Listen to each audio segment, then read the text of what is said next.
let's cut to the chase. It now looks pretty obvious, barring some disaster, that Hillary Clinton will be the Democratic presidential nominee. Let me ask you this question. Is Hillary suited to be the next president of the United States? Hillary Clinton would be the third term of Barack Obama.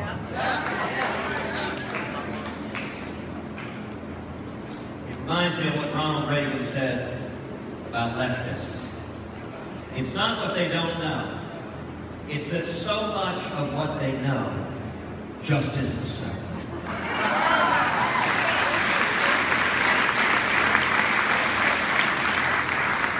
We can assess the results.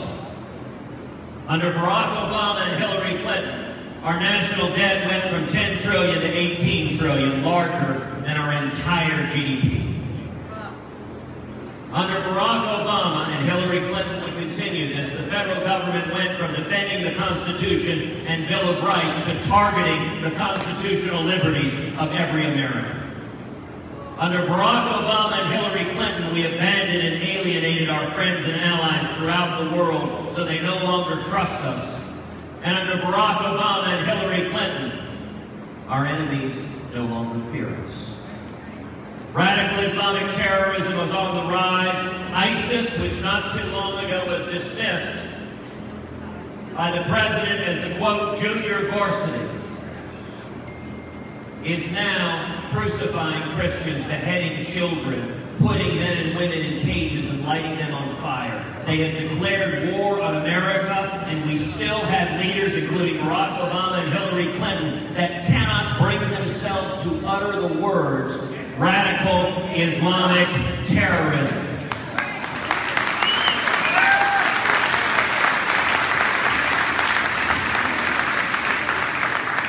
Jeff, I think the stakes in this next election are so much higher than just is this particular Democratic candidate suited to be president. This election, we are at the edge of a precipice. We are staring down. Great nations rise and fall. It is not written in stone that America will only rise. Thomas Jefferson told us, if a nation expects to be ignorant and free, it expects what never was and never will be.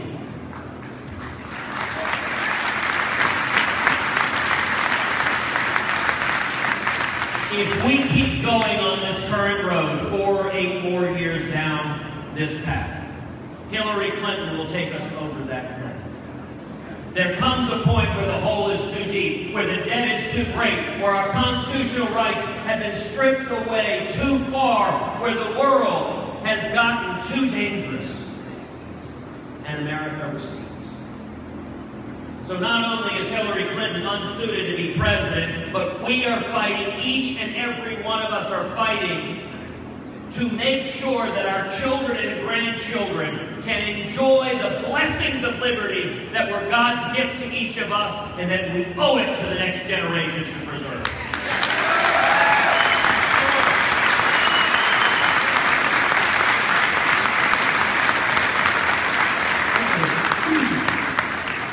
The Clinton Global Initiative, the Clinton Foundation, has been in the news lately. And it's not just Fox or the Wall Street Journal that have been reporting it, the New York Times, the Washington Post, even the liberal media have been breaking story after story how essentially the Clintons have used the foundation as a political slush fund. Do you believe that Hillary Clinton broke the law?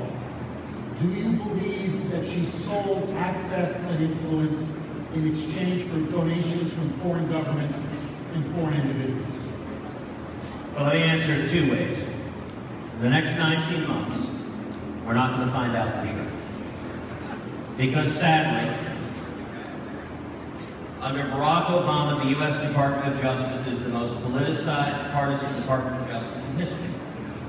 If we lived in a rational world, the allegations that have been raised against Secretary Clinton would immediately prompt a serious, sober criminal investigation by prosecutors prosecutors who would impanel a grand jury and investigate whether, in fact, the Secretary of State violated the law.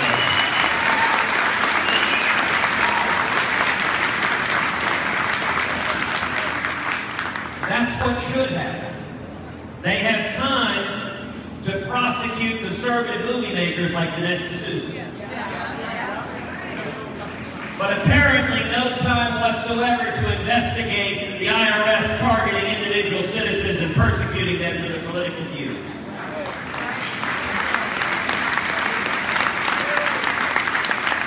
No time whatsoever to investigate the Secretary of State and presumptive Democratic nominee who has admitted to conduct that on its face appears to constitute a criminal offense. And sadly, as compliant, as partisan, as uninterested in truth and justice as the Obama Justice Department is, the mainstream media is 1,000 times worse.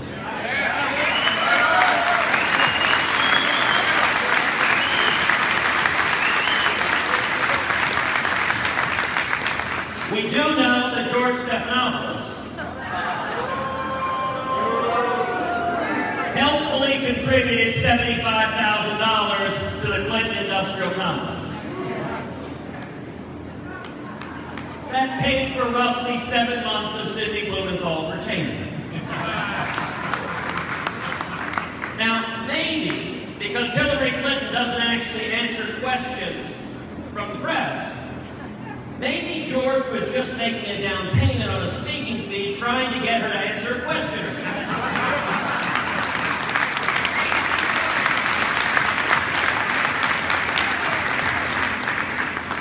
But Jeff, I want to give George a chance to demonstrate that he's a fair and impartial journalist. He could prove it right now, and it's a very kind offer I'm going to make on Kuhner. George can show his impartiality right now today by just donating $75,000 to my campaign.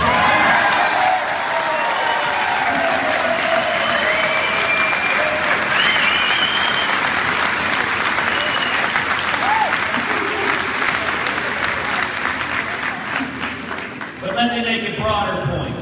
Even if the corrupt Obama Justice Department doesn't investigate the wrongdoing, at the end of the day, what we know is the Secretary of State, while sitting as Secretary of State, deposited millions of dollars from foreign nations with interests antagonistic to the United States of America, both in the foundation that her family controlled, and in fact, in her own family's bank account, as her husband, Bill Clinton, is taking $500,000 checks from foreign countries while she is Secretary of State.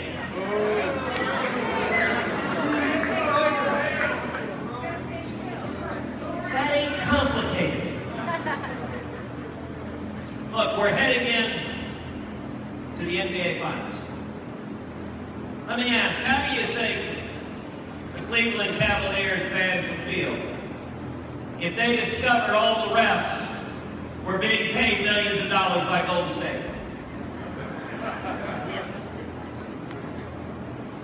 There is no question it is fundamentally wrong for a sitting Secretary of State to take millions of dollars from foreign nations, and the fact that anyone is debating it shows just the degree of lunacy that we are embracing.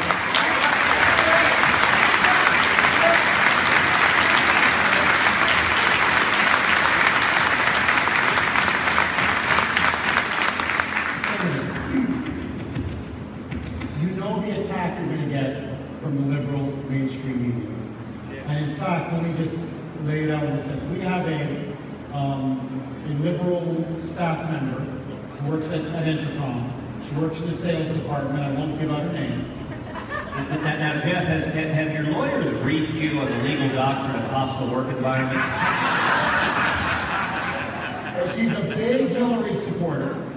And so our executive producer, Cooks, he spoke with her yesterday. She's here in the audience. I won't single her out. But he said, you know, what do you think of Ted Cruz? And here's what she said.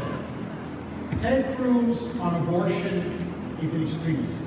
Ted Cruz on same-sex marriage is an extremist. Ted Cruz on education is an extremist. Ted Cruz, when it comes to the Middle East, extremists, extremists, extremists, extremists. So let me ask you this question, because you know you're going to get it again and again and again. Is Ted Cruz a radical right-wing extremist? You know, it's interesting. I met that member of your staff backstage. And one of her colleagues outed her as a fan of Hillary. And I did point out to her, I said, listen, I'm trying very, very hard to help Hillary Clinton keep making millions of dollars giving speeches for the rest of her career.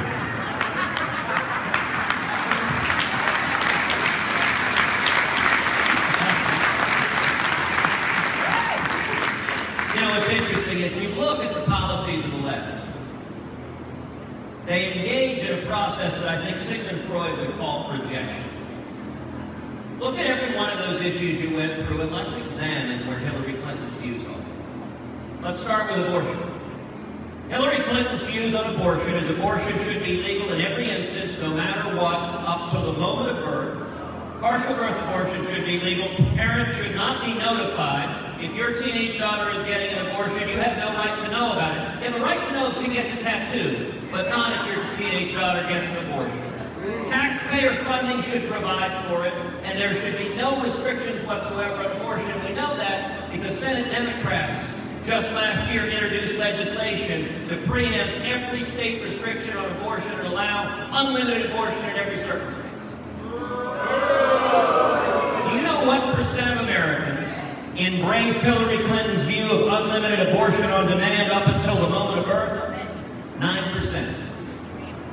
So I welcome Hillary Clinton explaining how her radical extreme views on abortion are somehow in the mainstream of America. Let's take gay marriage. Hillary Clinton's views on gay marriage is that unelected judges should strike down the marriage laws of all 50 states. That the citizens of the states have no right to define marriage. From the dawn of our republic, marriage has been a question for the states. And yet, 5 unelected judges in black robes are now going to impose their own radical view, tearing down the definitions of marriage that have lasted for millennia. But her views are more than that. You know, we talked about religious liberty earlier. Just a couple of months ago, every one of us was heartbroken at what happened in Indiana and Arkansas, where those legislatures took up legislation to protect religious liberty.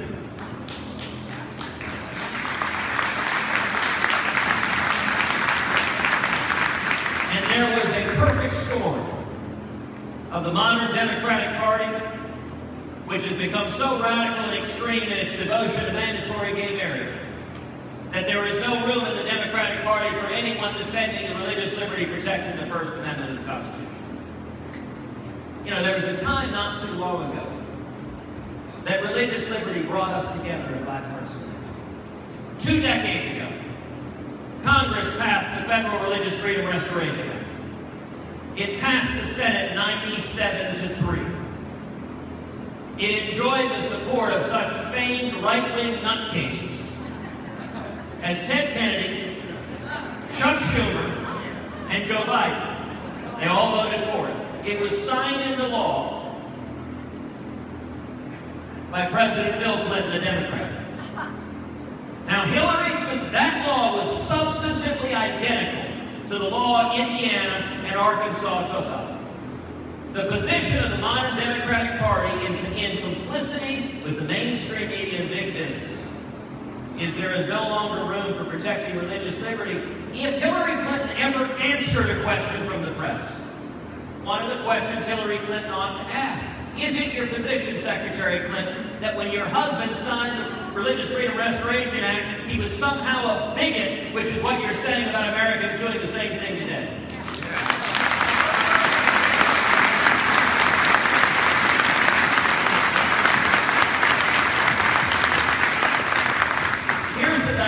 Plays out, Jeff. Conservatives win when we effectively articulate what it is we believe now.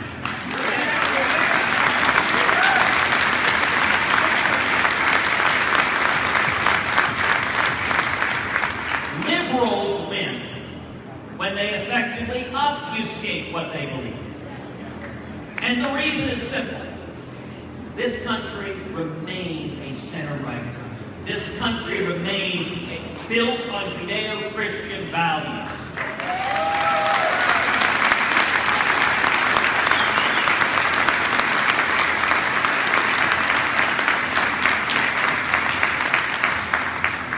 Here's what I believe. I believe in common sense principles, like live within our means. Don't bankrupt our kids and grandkids. Follow the Constitution. It is only in Washington, D.C. that those are viewed as radical and extreme views. If you get 100 people together in any state in the Union, as blue as you can find, you can get Republicans, Democrats, Independents, Libertarians, they're going to agree with those basic propositions. The problem is the governing elite, corrupt class in Washington is selling our future down the river, and they're not telling the truth to the American people.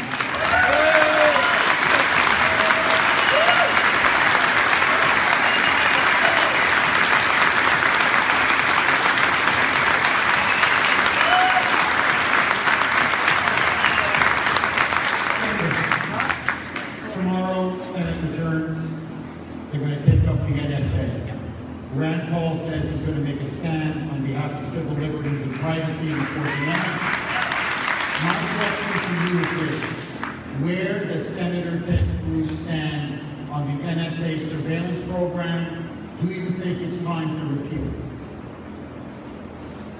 So, I'm an original sponsor of what's called the USA Freedom Act. USA Freedom Act, I've joined with Senator Mike Lee. It's bipartisan legislation. USA Freedom Act does two things. Number one, the USA Freedom Act ends the federal government's bulk collection of phone metadata for law-abiding.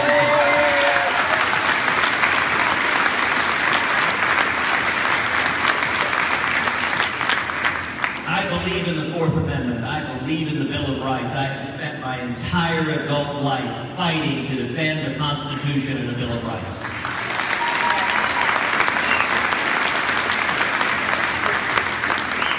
The federal government should not be collecting the phone or email data of law-abiding citizens across this country. It is time for that to end.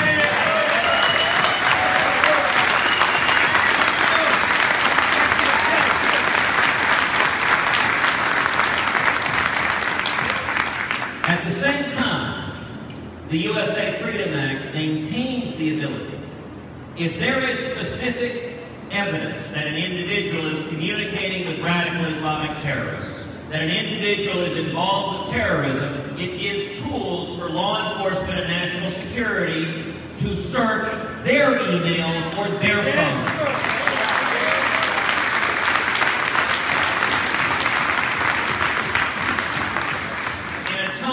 Rising danger from radical Islamic terrorism, we want to maintain the tools to stop terrorist attacks before they happen.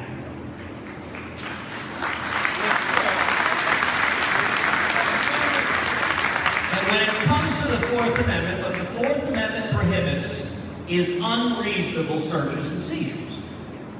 The reason we should end the bulk collection of phone metadata is seizing everyone's information across the country, all 330 million of us, is unreasonable because there's no articulable suspicion, no basis to suspect every American of a crime.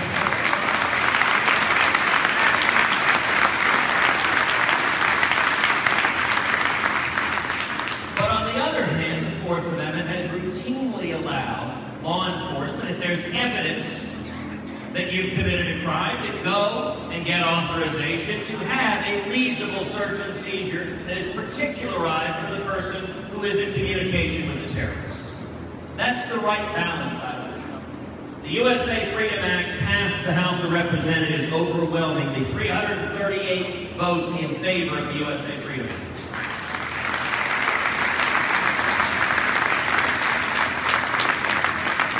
It went to the Senate, and unfortunately last week the Senate didn't take it up. a number of senators filibustered to prevent taking up the USA Freedom Act, and right now it's a combination of two things. There are a significant number of senators, Republican senators, my colleagues, who are opposed to any modification to the Patriot Act, who want to keep the bulk collection of phone metadata of law-abiding citizens. I disagree with them. I think it is wrong. I think it is inconsistent with federal law. I think it is inconsistent with the Constitution.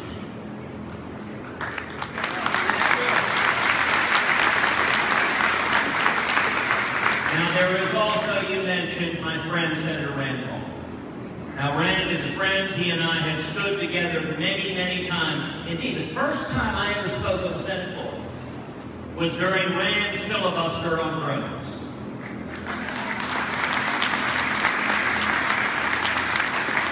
When Rand filibustered last week to stop the bulk collection of phone metadata, both Mike Lee and I came to the Senate floor to stand with Rand.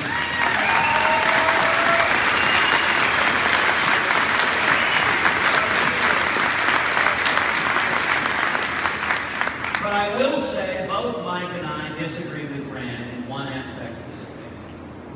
Rand's position is he wants the Patriot Act to expire entirely without the tools to target terrorists when we know that they have specific communication with radical Islamic terrorists. I don't agree with him. I think we have an obligation to keep Americans safe, and part of the problem of this debate is it's treated as black and white. Either you favor Big Brother seizing every bit of information of American citizens, or we abolish everything that gives tools to target bad guys. I think it's possible to do both. Protect the Bill of Rights and at the same time go after the bad guys and keep Americans safe.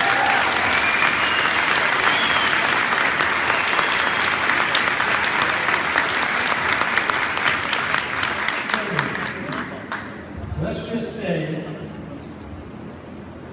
my fantasy comes true.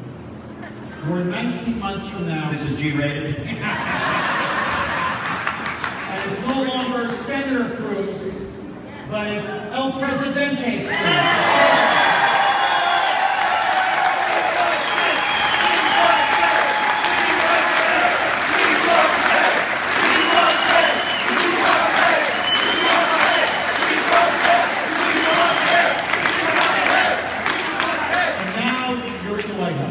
You're in the Oval Office. Wow. What does Senator Cruz do regarding illegal immigration? And in particular, what do you do concretely about securing the border? What do you do about employers who hire illegals? And what do you do specifically about the 12 to 20 million illegals in this country? In other words, would President Cruz give a path to legalization or amnesty for illegal immigrants?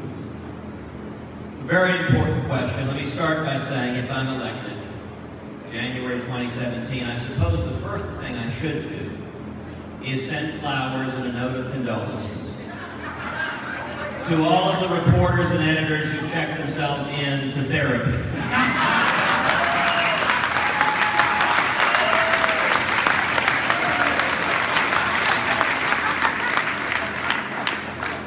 And frankly, the second thing I would do is start planning, if you're going to let a Cuban into the White House,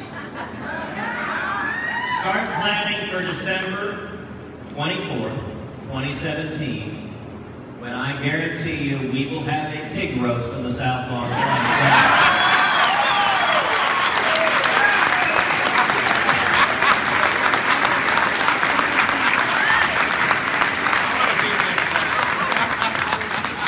And I'm pretty confident my dad will be there turning the pig, and it's going to have a large cigar in its front mouth.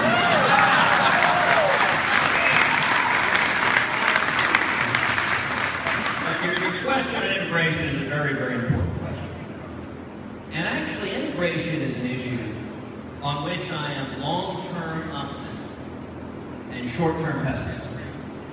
I'm optimistic in the long term, because I think there's a lot of bipartisan agreement on immigration outside of Washington. I think there is overwhelming bipartisan agreement outside of Washington that we have got to get serious about securing the borders and stopping illegal immigration.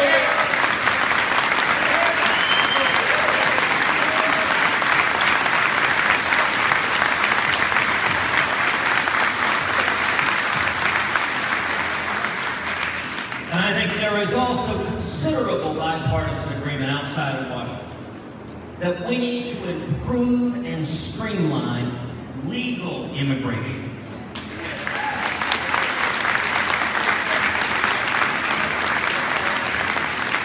So that we don't just welcome, we celebrate legal immigrants. Americans by choice is what Reagan called.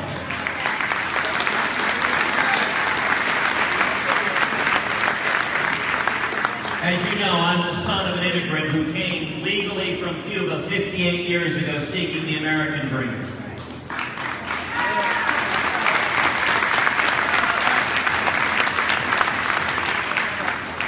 If we focus on areas of bipartisan agreement, that's how you actually pass immigration reform legislation.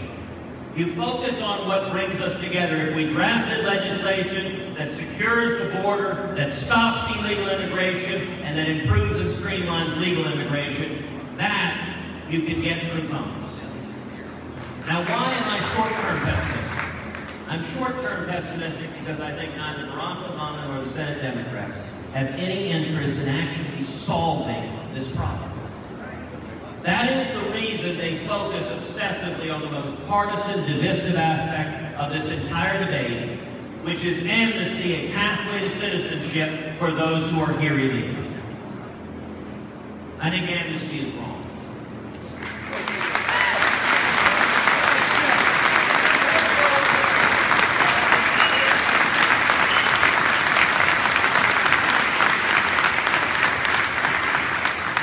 I am unequivocally opposed to amnesty.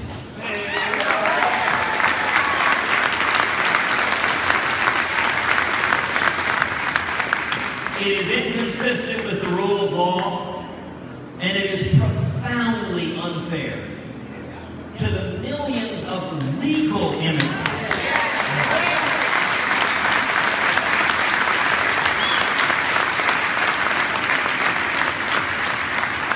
who followed the rules and waited in line years or sometimes even decades. Now, I gotta say, in this whole debate, legal immigrants get left behind over and over and over again.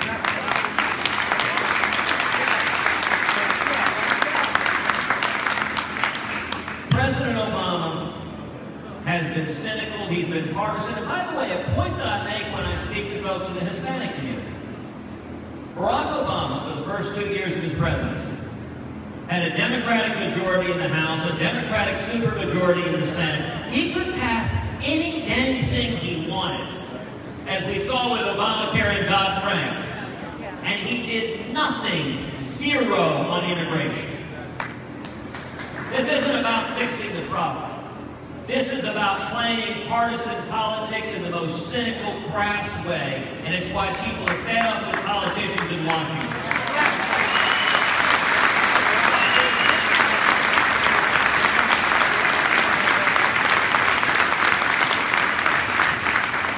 And Jeff, you asked about what I would do in January 2017 if I'm elected president. The very first thing I intend to do on January 20th, 2017 is rescind every single illegal and unconstitutional executive action